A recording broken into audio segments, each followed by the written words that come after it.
সদায় ঘৰৰ মানুহৰ পছন্দ মতে মই আঞ্জা বনাওঁ। আজি মই নিজৰ পছন্দ মতে আঞ্জা বনাইছোঁ আৰু মই খাই কেনে ভাল পোৱা আঞ্জাখন বনাইছোঁ। কেনেকৈ বনালোঁ আঞ্জাখন আৰু কিহৰ আঞ্জা আপোনালোকক কৈ আছোঁ। আঞ্জাখন কেনেকৈ বনালোঁ সম্পূৰ্ণ কৰি চাই থাকক, আপোনালোকে গম পাব। খাবৰ কাৰণে একদম সোৱাদ হৈছিল, একদম পাৰফেক্ট। একেদিন জিকা বজাৰত গধূলি বজাৰত পোৱাই যায়, সেইকাৰণে জিকা আৰু মাছৰ আঞ্জাখন বনাইছোঁ। জিকা আৰু মাছৰ আঞ্জাখন খাই কেনে কোনি কোনি ভাল পায় আপোনালোকে কমেণ্ট কৰক আৰু কেনেকৈ বনালোঁ সম্পূৰ্ণ কৰি দেখাং। এতিয়া প্ৰথমতে মাছ লৈছোঁ, আধা কিলো ওজনৰ এটা বজাৰৰ পৰা মাছ লৈ আহিছিল, লগতে জিকাও আনিবা দিছিলোঁ। মই যে আজি জিকা মাছ খাম, লৈ আহিবা। তাৰপিছত জিকা মাছ লৈ আহিল, আধা কিলো ওজনৰ এটা মাছ আনিল। তাৰপিছত ধুনীয়াকৈ কাটি বাছি দিলাক। দিয়াৰ পাছত এতিয়া মাছখিনিত অলপমান হালধি সানি লৈছোঁ।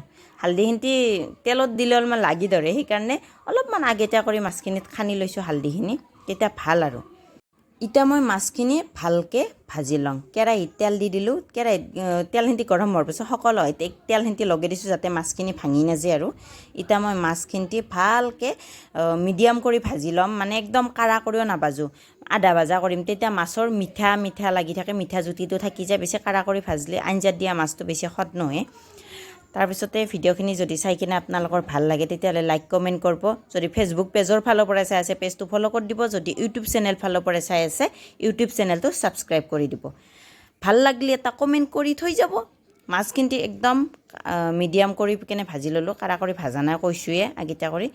আৰু ভিডিঅ'খিনি ৰাতি শ্বুট কৰি থকা হৈছে, অলপমান যদি কিবা কানি ভুল হৈ যায় আপোনালোকে ক্ষমা কৰি দিব, নিজৰ বুলি সম্পূৰ্ণ কৰি চাব। এতিয়া ভালকৈ মাছখিনি ভাজা হৈ গ'ল। এতিয়া গোটেইখিনি তুলি ল'লোঁ। লৈ কেনে মই কৈছোঁ না জিকায়ে মাছে বনাম, জিকাখিনিও ভালকৈ কাটি লওঁ। কাটি কেনে ধুই চুই একেবাৰে কুটিয়ে ল'ম। যোনে যেনেকৈ কাটিব খোজে সেনেকৈ কাটিব পাৰে। জিকাৰ কটা চাইজটো সকলোৰে বেলেগ বেলেগ হয়। তাৰপিছত ধুনীয়াকৈ জিকা চিকা কাটি কেনে ধুই মেলি ল'লোঁ। লৈ কেনে তেজপাত দিছোঁ 2 খিলা, শুকনা জ্বালা দিছোঁ 2টা, তাৰপিছত আধা চামুচমান দিছোঁ পাঁচফোৰণ, তাৰপিছতে আৰু 1 চামুচমান দিছোঁ গোটা জিৰা। এইখিনি ভালকৈ ভাজি ল'লোঁ। লৈ কেনে এতিয়া এটা মিডিয়াম চাইজৰ পিঁয়াজ দিছোঁ।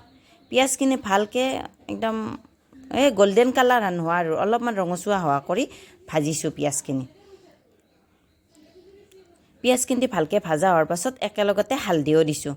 হালধি দি কেনে আদা নহৰু বটা 2 চামুচমান দিছোঁ। অলপমান বেছি কৰি দিছোঁ, তেতিয়া অলপমান বেছি গোন্ধ হ'লে খাই কেনে ভাল লাগে আৰু অলপমান যেতিয়া মিলা হৈ মছলাখিনি খাই কেনে ভাল লাগে। সেইকাৰণে আজি মই 2 চামুচমান আদা নহৰু বটা দি দিছোঁ।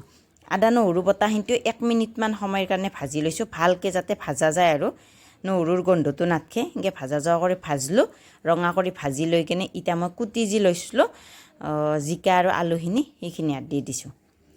এইখিনি এতিয়া মই ভালকৈ ভাজি ল'ম।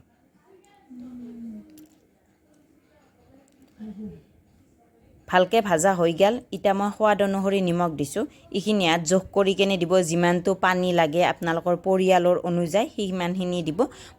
মই যিমানখিনি পানী দিম আৰু সেইখিনি পৰিমাণ কৰি কেনে দি দিছোঁ নিমখখিনি। নিমখখিনি দিয়াৰ পাছত এতিয়া মই ভালকৈ যাতে নিমখখিনি লাগি যায় সেনেকৈ মই ভাজি লৈছোঁ। লৈ কেনে 5 মিনিটমানৰ কাৰণে ঢাকনাখন লগাই দিছোঁ। প্ৰায় 5 মিনিটমান সময় ভাজা হৈ গ'ল। হৈ যোৱাৰ পাছত পুনৰ মই ভালকৈ একবাৰ চাই লৈছোঁ যাতে তলতো লাগি নাযায় আৰু ভালকৈও ভাজা যায়। অলপমান আৰু ভাজিবৰ কাৰণে লাগিব, কাৰণ জিকাখিনি ভালকৈ একদম লেলপা পৰি জনায়। সেইকাৰণে আৰু অলপ সময়ৰ কাৰণে মই আৰু খুব বেছি 5 মিনিট 6 মিনিটমানৰ কাৰণে ভাজিম। আৰু ভাজাৰ আগতে মই এতিয়া আধা চামুচ দিছোঁ ধনিয়াৰ গুড়া আৰু 1 চামুচ দিছোঁ জিৰাৰ গুড়া। এইখিনি দি কেনে পুনৰ মই ভাজি ল'লোঁ। ভাজি লৈ কেনে আৰু মই ঢাকনাখন লগাই দিম। কৈছোঁ আপোনালোকক ঢাকনা লগাম বুলি। এতিয়া মই পুনৰ ঢাকনাখন লগাই দিলোঁ 5 মিনিটমানৰ কাৰণে। ঢাকনাখন লগাই দি কেনে দেখছি না ধুনীয়া কৰি তেল বিৰিঙি আহিছে, মানে অলপমান জিকাখিনি লেলপা পৰি কেনে গৈছে আৰু। এতিয়া মই আমাৰ যিখিনি জোখ অনুসৰি পানী লাগে মই পানীখিনি গোটাই দি দিলোঁ। পানীখিনি দিয়াৰ পাছত এতিয়া মই বক বক বক বক কৰি উতলিবৰ কাৰণে দিম।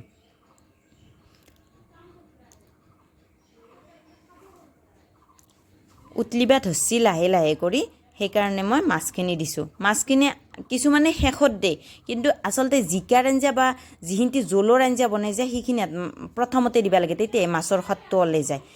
মাছ দিয়াৰ পাছত মই প্ৰায় 20 মিনিটমান সময় উতলিবা দিম, যাতে আলুখিনি জিকাখিনি ভালকৈ সিজি যায়।